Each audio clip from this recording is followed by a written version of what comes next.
authorities are allowed to take out debt based on their ability to maintain a secure revenue stream.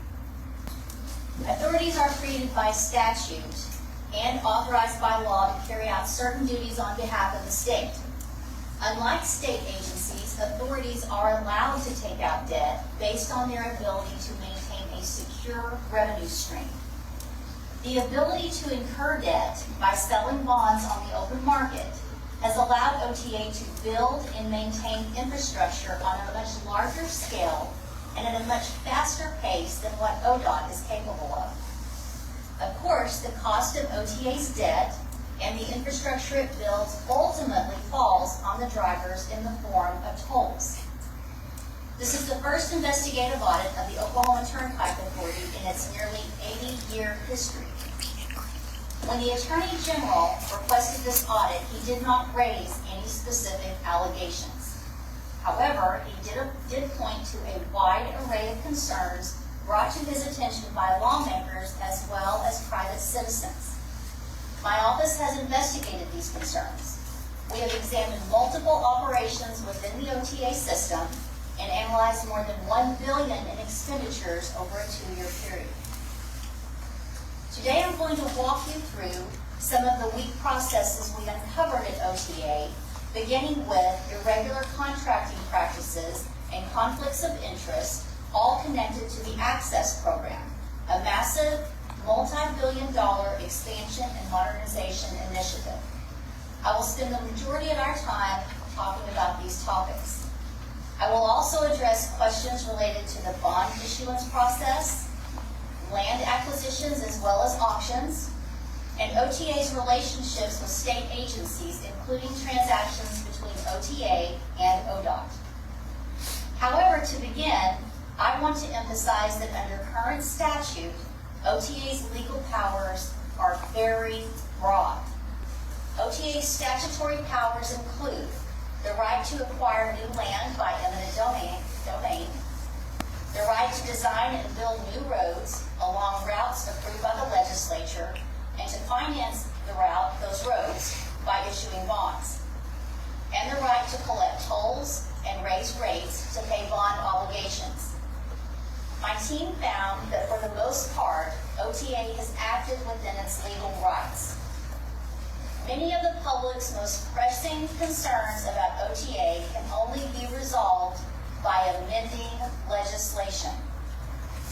Given the extensive number of concerns voiced by the public and echoed by the Attorney General, the legislature may want to consider revisiting relevant statutes and creating additional guardrails for OTA.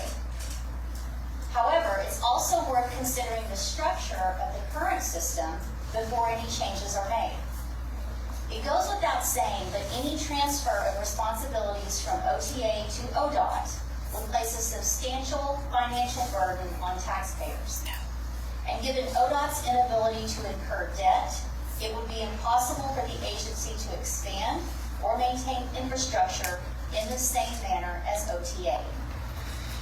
That said, let's begin by discussing the Access project. Access is an enormous undertaking. The project, which is mostly centered in the greater Oklahoma City area, will include 3 new toll corridors. There are also plans to widen 3 existing toll roads. The estimated cost of the Access program were originally projected to be around $5 billion. OTA is currently authorized to incur more than $8 billion in debt to pay for this incur. The Access project was unveiled at an OTA board meeting, followed by a press conference in February 2022. OTA has the authority to announce new projects in consultation with ODOT, the Oklahoma Transportation Commission, and the Treasurer's Office, as long as just one condition is met. Any new routes must have been approved by the legislature before they are announced. The Access routes had all been approved in statute in the 1980s.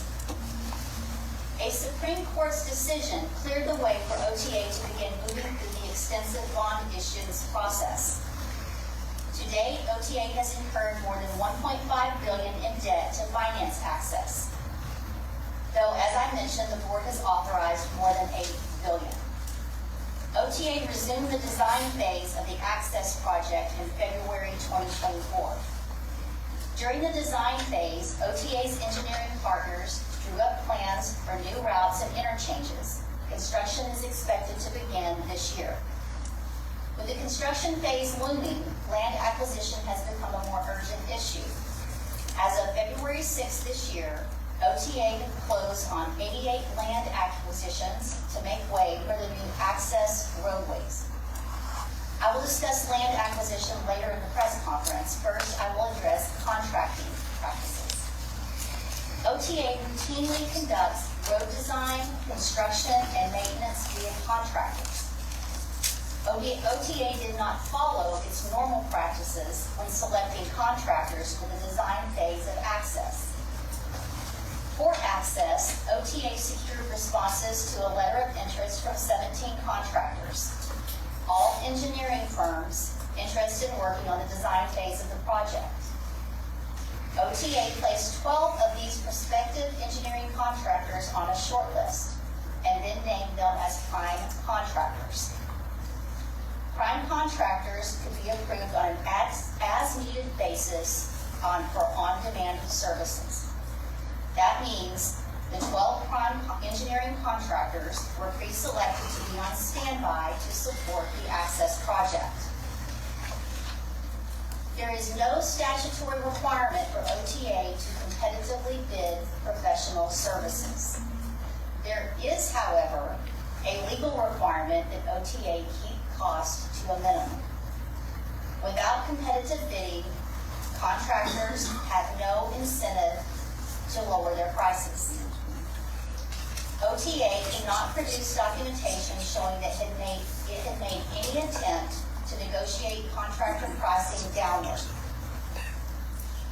Another issue we discovered was that OTA could not produce records to justify the selection of any given prime contractor for specific on-demand services. How did OTA decide which of the 12 prime contractors was right for any given job? According to interviews with multiple staff members, it appears that in some cases, the OTA director simply chose the prime contractor he wanted without any documented explanation of the choice. It also looks like the 12 prime contractors were allowed to name their prices. What distinguished the 12 prime contractors from the original pool of the 17 engineering firms? According to OTA, one of the factors was a contractor's ability to hire subcontractors. Given the enormous scope of the Access project, OTA said primes had to be capable of subcontracting out work to other firms as needed. However, OTA did not put any guardrails in place to prevent the 12 prime contractors from subcontracting with one another. The arrangement creates a situation in which the prime contractors could potentially share billing information with one another. I'm not saying that coordination has occurred. I'm saying that OTA has not put any guardrails in place to prevent it. Yet the OTA director has admitted that Access costs are rising precipitously. The OTA director has said publicly the Access program's costs have doubled since 2021. It is crucial that OTA review current contractor pricing and verify that it's reasonable and consistent with market rates. Again, OTA has a legal obligation to keep costs to a minimum. OTA does not necessarily have a financial incentive to keep costs to a minimum. OTA is allowed to take on as much debt as their own board will consent to and as much debt as the market will accept. OTA has never had any problems making payments on time or attracting new investors. The toll roads are well traveled, which means OTA has a steady stream of toll revenue. That is why OTA's bonds are seen as a very safe investment by those who purchase them. All of this ensures that OTA continues to have access to a seemingly unlimited line of credit. OTA has little incentive to negotiate contractor prices down or to avoid additional debt. because OTA has the ability to raise toll rates to pay for that debt. OTA collects more than $1 million per day in toll revenue, and there's no statutory limit on the amount of toll revenue that OTA can collect in order to pay for the increasing debt. The legislature of 1947 granted OTA a blank check, and Oklahomans have been underwriting that check ever since 1947. This setup is allowed by law because, again, there is no statutory limit on the amount of debt that OTA can incur. Besides irregular contracting practices, we also noticed two potential conflicts of interest among OTA's prime engineering contractors. One involves the Access Program Manager. We're going to refer to this as Contractor 1. Contractor 1 has already been paid more than $16 million for program management, even though construction has not yet begun, and their contract has been modified multiple times to authorize additional payment. The reason I'm concerned about this vendor is that Contractor 1's involvement in Access goes beyond program management. Contractor 1 has a separate contract to oversee right-of-way services, that is the land acquisition. That means the Access Program Manager is also handling the land acquisition process, for which it has been paid more than $2.9 million. Even more concerning, Contractor 1 was also chosen to be one of the 12 prime contractors. So even though Contractor 1 is the program manager for the entire Access project, Contractor 1's dual role as a program manager and as a prime contractor is a conflict of interest. As the program manager, Contractor 1 manages invoice intake. That includes any invoices Contractor 1 may submit. That creates risk. Basic accounting practices would preclude a contractor from handling their own invoices without an additional layer of oversight. That is why it's so important for OTA staff to verify Contractor 1's invoices before payment. OTA staff do review invoices, but staff have indicated that due to the high volume of project access invoices and the ambiguity of some of these invoices, it's impossible for OTA to review all of them thoroughly. That constitutes an unacceptable level of financial risk. OTA has a legal responsibility to keep costs to a minimum, and OTA needs to conduct proper oversight for each and every invoice and verify receipt of contractor services before issuing payments. That will help ensure that OTA fully complies with its legal obligations. Additionally, as program manager, Contractor 1 supports OTA's financial reporting system through a data platform. That data platform tracks access expenditures in real time, and it projects future costs. Contractor 1's data platform helps OTA decide when to seek additional bond revenue. That means Contractor 1 plays a role in determining when additional bond money is necessary. Contractor 1 also has a financial interest in OTA's acquisition of more revenue. We also found potential conflicts of interest related to another OTA vendor who we will refer to as Contractor 2. Contractor 2 also serves in multiple roles, one of which is the engineering consultant. The consulting engineer. In this position, Contractor 2 represents the interests of the bondholders. As the consultant engineer, Contractor 2 analyzes the condition of toll roads and makes recommendations about maintenance. The reason is that if toll roads are well maintained, they will be well traveled and the toll revenue will remain strong. Strong revenue will allow OTA to make debt payments to bondholders on time. In another role, Contractor 2 determines the budget for maintenance projects. The conflict is Contractor 2 also serves as one of the 12 prime contractors for the Access program. That means Contractor 2 is responsible for recommending new projects and then can also, on the other side, try to obtain the contracts as a contractor. OTA needs to establish better internal controls to make sure that the conflicts of interest we identified are addressed. and that no contractor has an opportunity to game the system to its own advantage. In the audit report, we offer extensive recommendations to OTA and the legislature to help them resolve these issues quickly. Doing so will help OTA comply fully with its legal obligation to keep costs to a minimum. That in turn would help keep toll rates from rising at a faster pace going forward.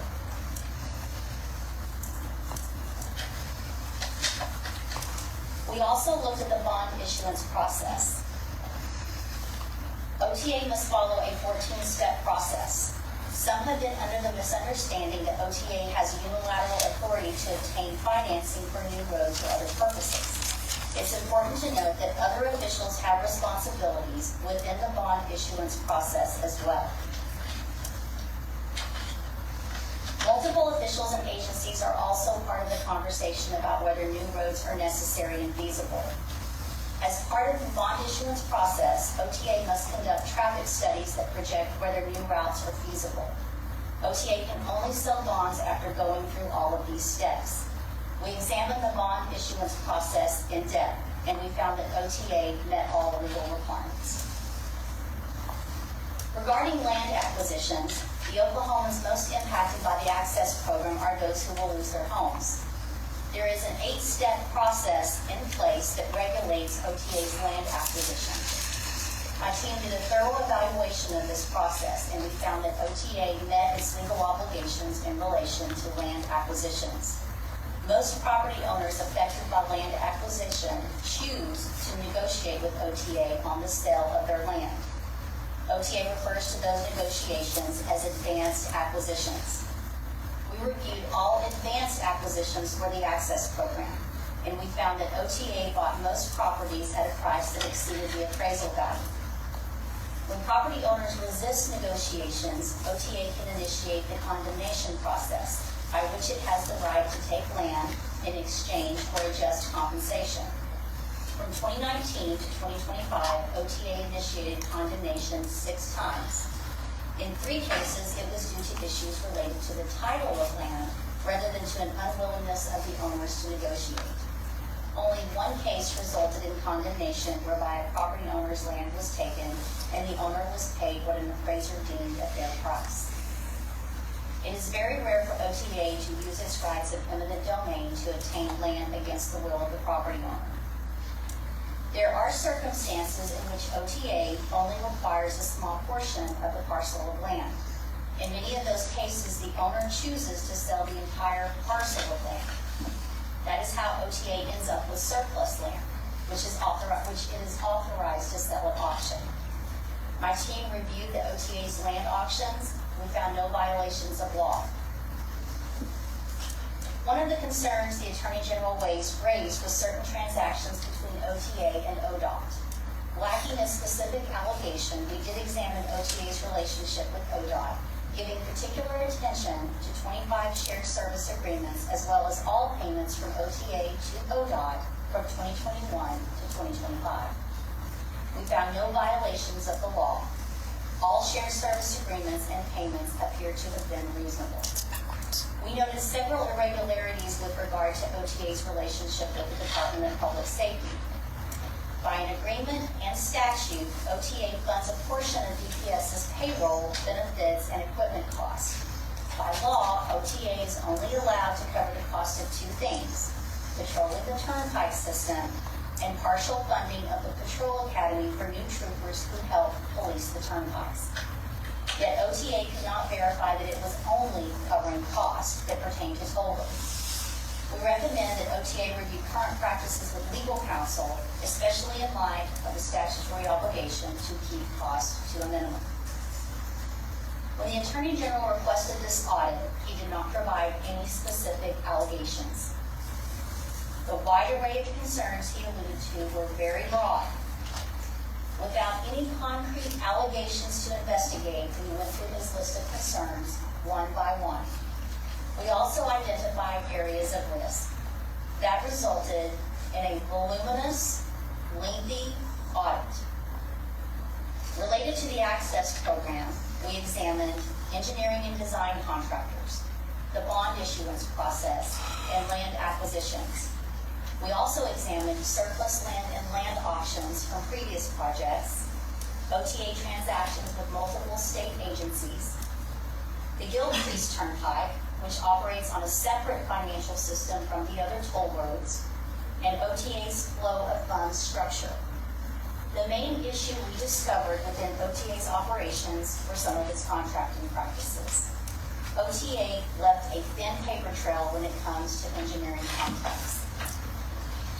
There is really no written documentation to justify the selection of engineering contractors or to prove that OTA negotiated prices in favor of the taxpayers. That leaves a lot of room for questions. I'm calling for a more transparent process for engineering contractor selection and for thorough documentation of the process from beginning to end.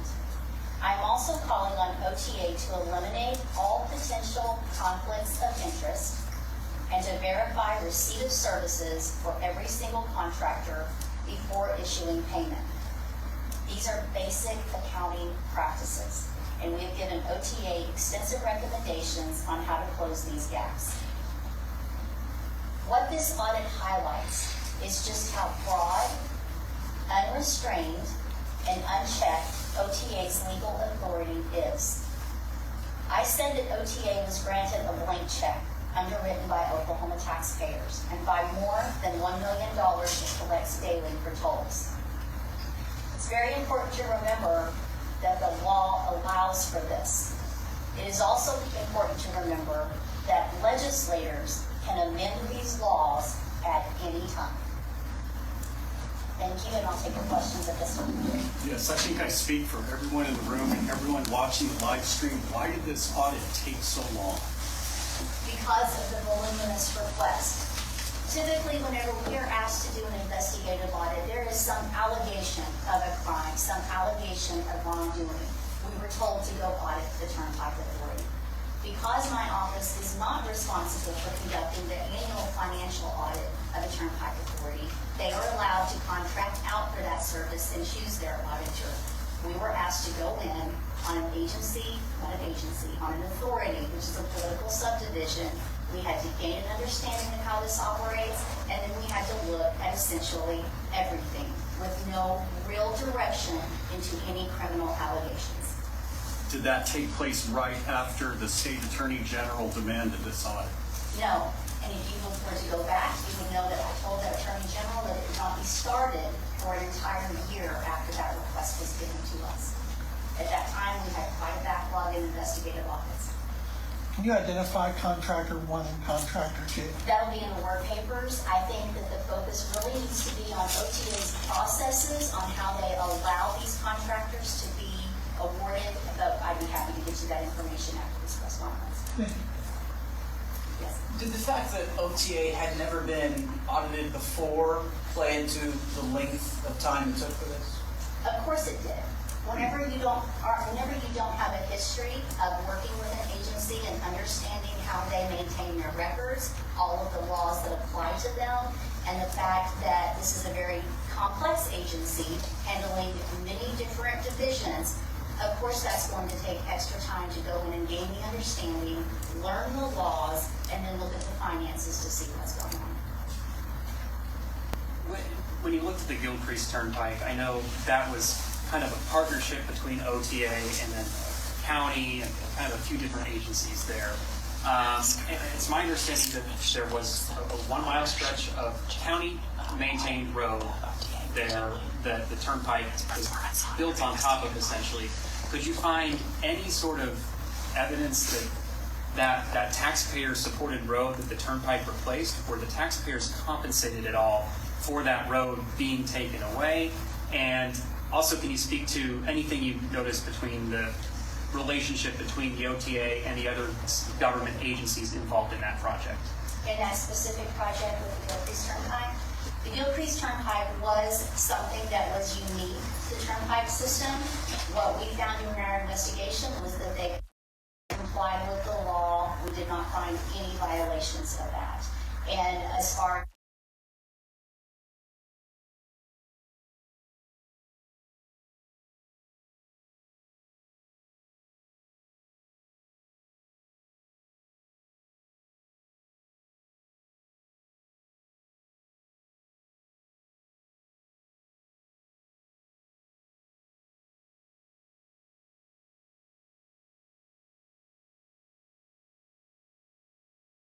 clean audits every year with their own auditor.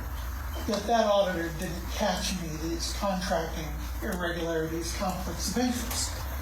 A, did that auditor fail to do a thorough audit? And second, should there be an investigative audit or an outside audit from your office from here on out? My job was not to go back and audit the work of a previous CPA who conducted that audit, but it's very important to note that that was an annual financial statement audit that was done with the sole purpose of determining if the numbers presented on the financial statements accurately reflected the financial position of the Turnpike Authority. And this is what I make sure I remind everyone of whenever you're thinking about school districts or municipalities who have annual financial statement audits. Those audits are not done with the mission of determining whether or not an entity followed the law. It's about the numbers. An investigative audit is about, typically it's about some type of criminal allegation that we go into audit. Since we didn't have that here, we did go in to look to see, did they follow the relevant laws that taxpayers would have expected them to follow. Now going forward, I think it is important that taxpayers understand the different types of audits going on out here.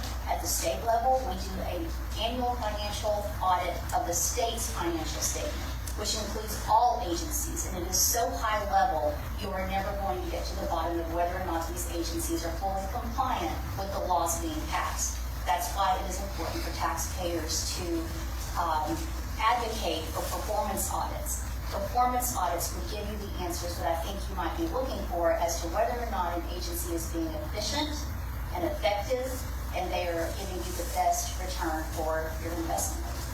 And they've not had performance audits. To my knowledge, there has not been a performance audit done by any outside CPA firm, and certainly not by the state auditor's office. So what I'm hearing you say is they should have performance audits from here on out. I believe all state agencies should have performance audits, and I believe that the Turnpike Authority also should have a performance audit. How much did this audit cost? I don't have that number available, but I'd be happy to get that. Yeah, I was just going to ask, since the Turnpike Authority hasn't been audited in the history of their existence, and they've been around for a really long time now, and you weren't given a very narrow scope to dig into, would you recommend that the legislature enact a law or something that would require the OTA to do a more in-depth, maybe once a year or once every 2 years, and maybe look at specific areas so that they can, because it sounds like you guys weren't able to dig in as much as you would like to because it was so broad. And so would it be helpful to do a more in-depth, more focused area of investigation every couple of years? I would want to first point out, there is an annual financial statement audit done. Right. But there has not been any other type of audits to my knowledge. But the short answer is absolutely yes. I think that it would be wise for the legislature to ask the state auditor's office to conduct performance audits on the varying divisions to see how we could help that authority be the best it can be for the taxpayers. Awesome. Thank you. Yes, ma'am. Thank you for your preparation. And, I know that you were doing a lot of audits for that first year, and I remember you saying it would take a while to get started because you were investigating at least 3 agencies that I can remember. So I'm wanting to know what kind of audit is the typical audit that would address conflicts of interest that you described with contractor 1 and contractor 2. Would that be a performance audit by an outside entity? Would it be a performance audit within the entity? Would it be an audit that the state auditor should be doing? Who is in the best situation to address those types of conflicts of interest? Well, Senator, respectfully, I would ask that the first step be to make sure we have laws on the books that clearly identify conflicts of interest with clear consequences for what will happen whenever we violate that. But what you're talking about would be an investigative audit, and I do believe the state auditor's office would be the most, the best choice for that type of audit. I also want to point out, I am working with 25% fewer employees than this agency had 15 years ago. So that's something very important to know. Whenever you have a reduced staff, you will not get to audits as quickly as you would like. as noted by the frequent calls from the kind reporters about asking for the status of that audit. So I just want to make sure we remind you of that as well. We always are working diligently to get these audits conducted and get good results to the decision makers who can help fix some of these problems. I just have one follow-up. Can I real quick? I know you said on the auditing standard in your presentation, you said y'all have the term for the best practices in audit. Yeah. So are you saying that needs to be in statute, that we can't just rely that financial people are going to meet that standard? It needs to be into statute? Basic accounting practices that I was referring to is reviewing invoices for accuracy prior to paying a contractor. Okay. The conflicts of interest are something that needs to be. Okay. Thank you for that clarification. Did your audit happen to look into the Turnpike Authority's practice of cross-pledging its funds and its revenue between different turnpike projects? I know there have been some ideas out there to possibly do away with that, and how might that affect the Turnpike Authority's feasibility moving forward? And you just made my argument for why we need a performance audit conducted. This type of audit would not have looked into that issue. Just to be clear, did this audit include interviews with OTA's current and previous executive directors? It included interviews with the current executive director. We met with one again this morning, although we do keep the entities updated as we go along on the issues we're finding, and we give them ample time to give us feedback for any additional documentation we may need to clear a finding. But yes, that has been ongoing. Did it include conversations with any other authorities on transportation throughout Oklahoma? No, it did not. Tim Gatz, did that include him? Now, I'm sure that he may have been interviewed in the work papers, and there were different people interviewed. I want to back up on that. There were different people interviewed in our work papers, and those work papers are open for you to look at. But every issue that we looked into, we made sure we met and interviewed the appropriate officials who would have been able to give us the information needed at that time. I don't know if you can answer this, but you've conducted the audit. You're recommending more transparency for the OTA to eliminate conflicts of interest. What if that doesn't happen?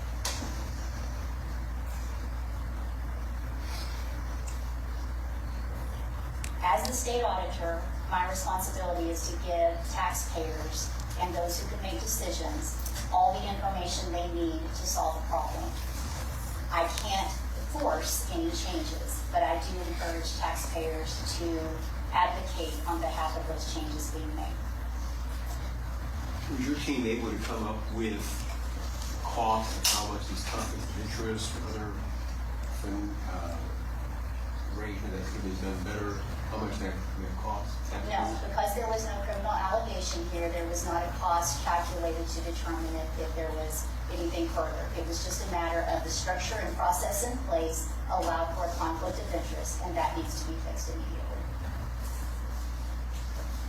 Okay, well, thank you guys for coming, and if there's anything more that you need, please feel free to reach out to me. Just email, you'll get your questions answered, or any additional documents.